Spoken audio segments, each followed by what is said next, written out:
भारतीय चित्रपटसृष्टीचे जनक म्हणून धुंडीराज गोविंद फाळके उर्फ दादासाहेब फाळके यांचे नाव आदराने घेतले जाते. दादासाहेबांचा जन्म 30 एप्रिल 1870 रोजी महाराष्ट्रातील नाशिक शहरापासून जवळपास 20 ते 25 किलोमीटर अंतरावर असलेल्या त्र्यंबकेश्वर या गावामध्ये झाला. मुंबईच्या मराठा हायस्कूलमधून मॅट्रिक झाल्यावर 1885 साली ते तेथील जे स्कूल ऑफ आर्ट्समध्ये दाखल झाले.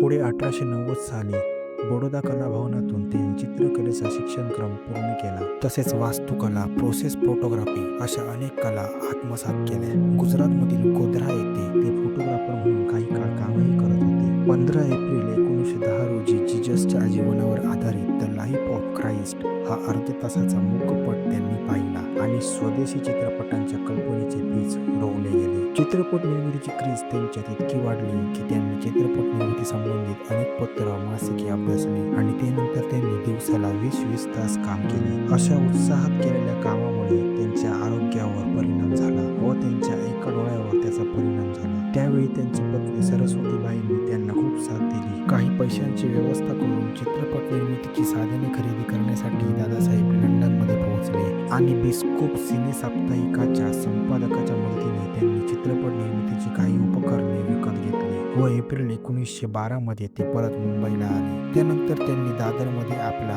फिल्म स्टुडिओ सुरू केला. 8 ते 9 महिन्यांच्या अथक परिश्रमानंतर राजा हरिश्चंद्र हा पहिला मूक चित्रपट दादासाहेबांनी तयार केला. या चित्रपटात दादासाहेब स्वतः नायक बनले. या सिनेमात कोणतीही स्त्री काम करण्यास तयार नव्हती म्हणून तारामतीच्या भूमिकेसाठी एका पुरुषास निवडले गेले.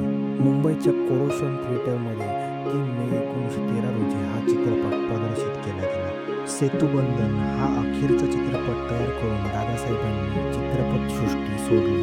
अजय या महान चित्रपट निर्मात्याचा 16 फेब्रुवारी 1944 रोजी मृत्यू झाला. दादासाहेबांना आदरांजली म्हणून चित्रपटसृष्टीत उत्कृष्ट कामगिरी केलेल्या कलाकारांना दादासाहेब फाळके हा पुरस्कार देण्यात येतो. जर तुम्हाला हा व्हिडिओ आवडला असेल तर लाईक आणि शेअर करायला विसरू नका आणि अशाच माहितीपूर्ण व्हिडिओसाठी नॉलेज इन मराठी या यूट्यूब चॅनलला सबस्क्राईब करा. धन्यवाद.